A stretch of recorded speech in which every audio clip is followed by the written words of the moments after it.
to cook simple foods with Cole, or Nicole. Everybody calls me Nicole or Nikki, but my name is Nicole. I am making chicken and dumplings today. Today we are having chicken and dumplings. This is fall and I love, love, love the fall. We are having chicken and dumplings. I will walk you through it step by step. It is one of the easiest soups that you can make and also one of the heartiest soups I think that was ever created by man or woman. Stay tuned. Okay, I'm going to put celery. Okay, celery. It takes the kind of the longest to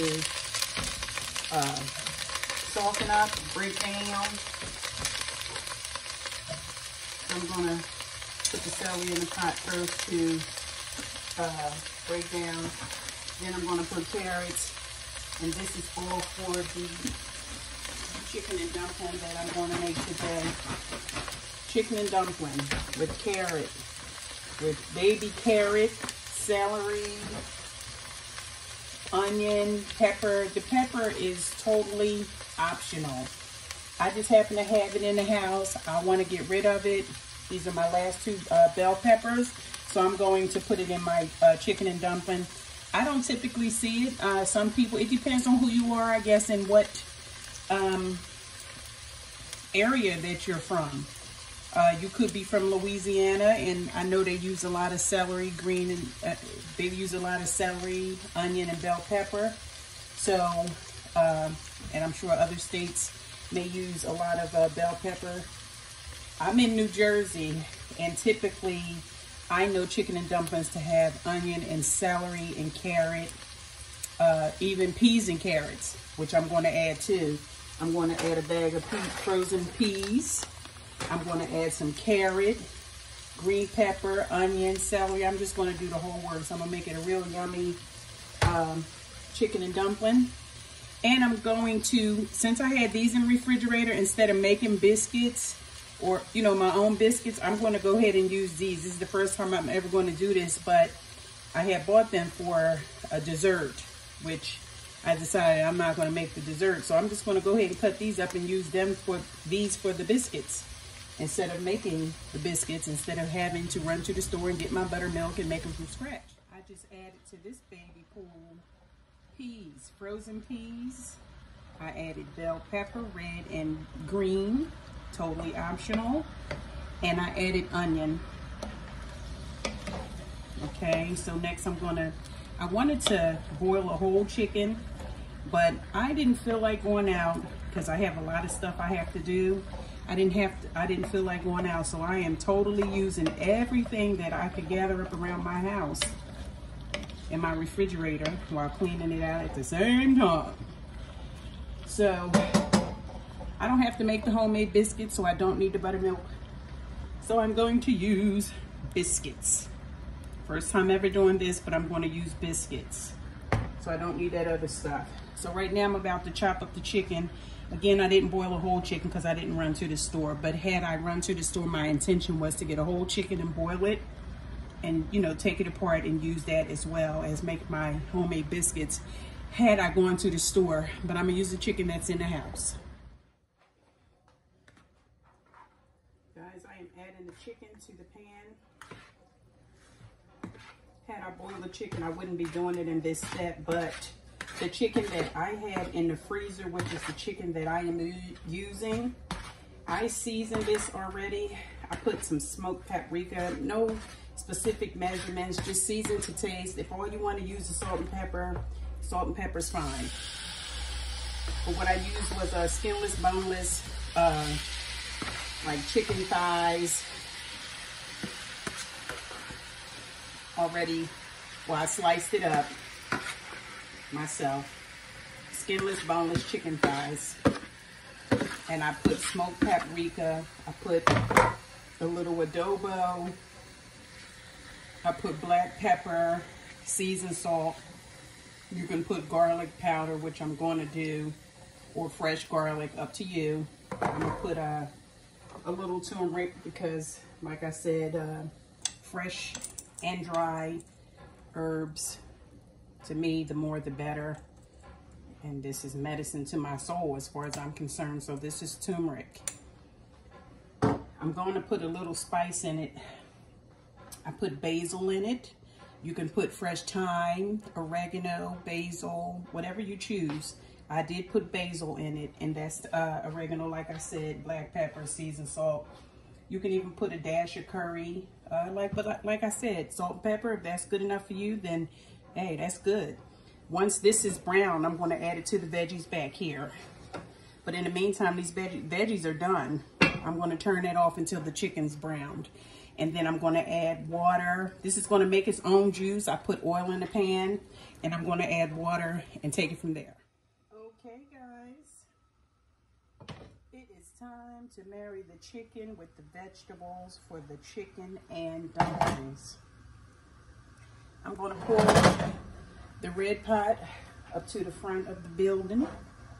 I'm going to add this beautiful, beautiful brown chicken, skinless, boneless breast, seasoned well to my taste, which you can do the same. Season the chicken to your taste.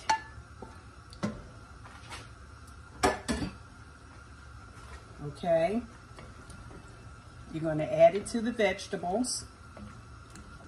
Oh my goodness, look at that, guys. So you're going to add it to the veggies. Everything is really done. Now the next step is to add your water. I'm going to add like 2, maybe 3 cups of water. It depends on how much chicken and dumpling soup that you're trying to make. But I'm definitely going to thicken this sauce up.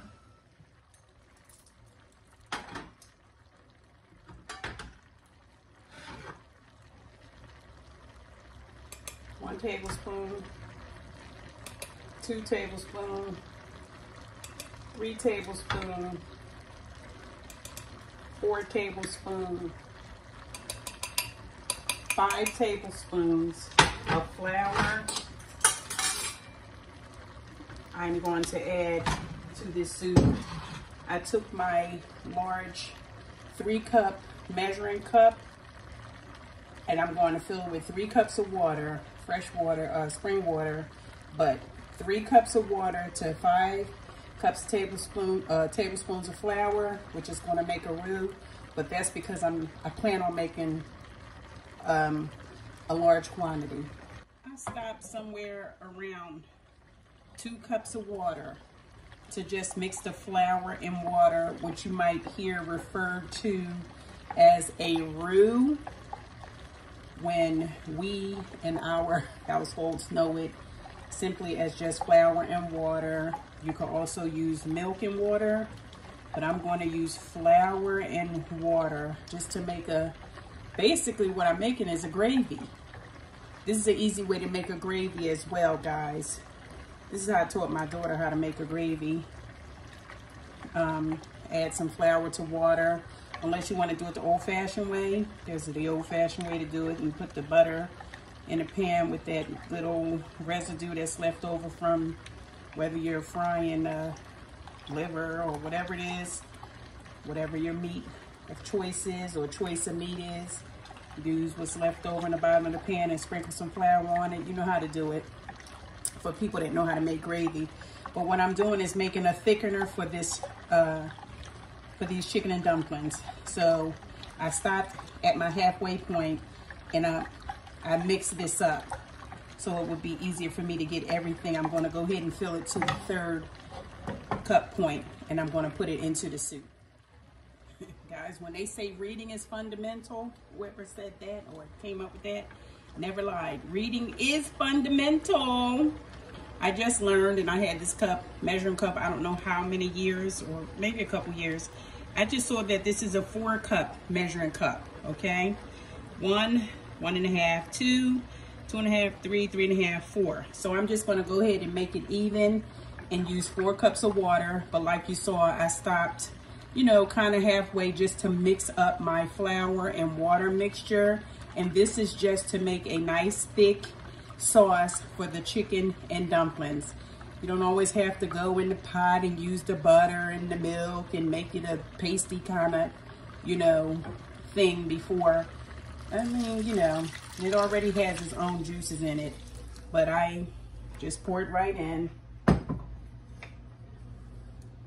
It also quieted all that noise down. Now at this point, you can turn your fire up, your flame. You can turn it up. You can take a spoon after it's cooked a few minutes, and you are gonna have to stir it around because it will turn into like a sticky paste almost type thing. So you have to be sure to stir it around, incorporate it, mix it up well. And after a few minutes, taste it to see if you need to add any seasoning at this point. And basically it is done. But what I have to do after this is add the dumplings, taste it, add the dumplings, and then let it finish off. But at this point, it really is done. All right, took the biscuits out the can. Here they are. And I'm just gonna cut them up into little tiny pieces. I'm gonna cut it up into little tiny pieces. 3 ways that way and 3 ways that way. I'm not gonna make them too big because I don't want them to take forever, you know.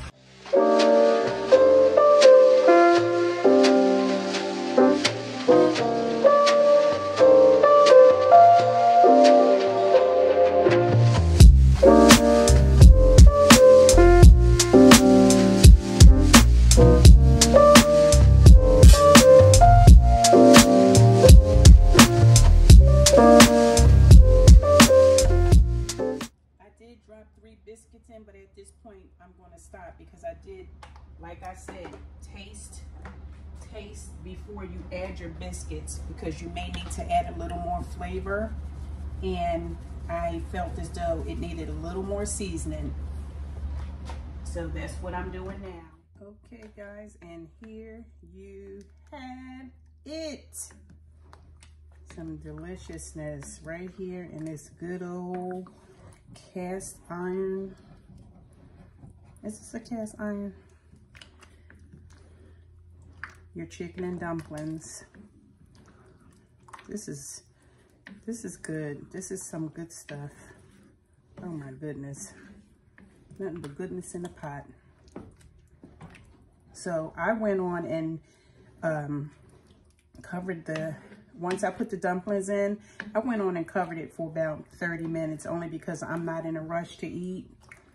I covered it for about 30 minutes to ensure that it was all done. So that's your chicken and dumplings for you right there. I'm going to plate it. Look at that.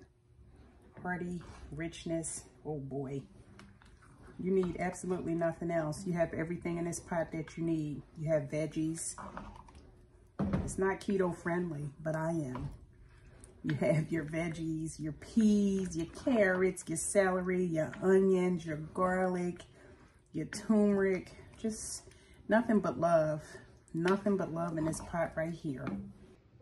Okay guys, this is your big hearty chicken and dumpling soup that I promised you. Look at her. Isn't she pretty? Look at her. That's a side view.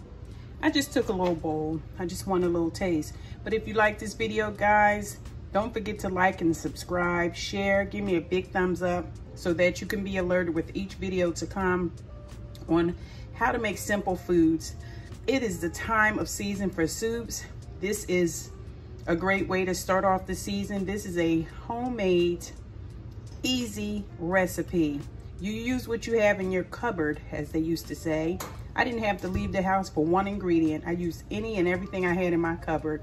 Kitchen cabinets, refrigerator, you get it. Thank you again for joining me. I hope that you had a good time. I hope you found it easy. I hope you found it interesting. Until next time, assalamu alaikum. Have a blessed day. This is the soup, guys. This is the soup. I'm gonna taste it.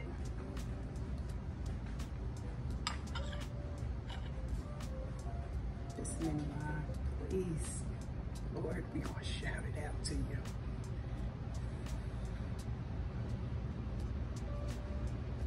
This is to you. This is to you, guys.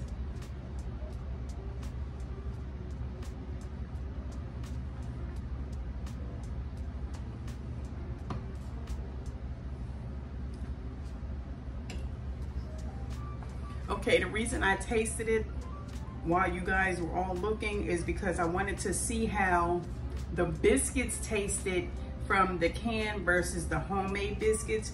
What I noticed is it ain't bad. The biscuits gave it a sweeter taste. It gave it a sweeter taste, but it's actually cute. It's good. I mean, cute. It's good. It's good. And I promise you, this meal is so easy and fun to make, whether it's with your kids. I can't wait to teach my grandbaby to cook. Oh man, I can't wait to teach her. But I had fun. I can't wait to sit down and dig in. Thanks for joining me, guys. Talk to you soon.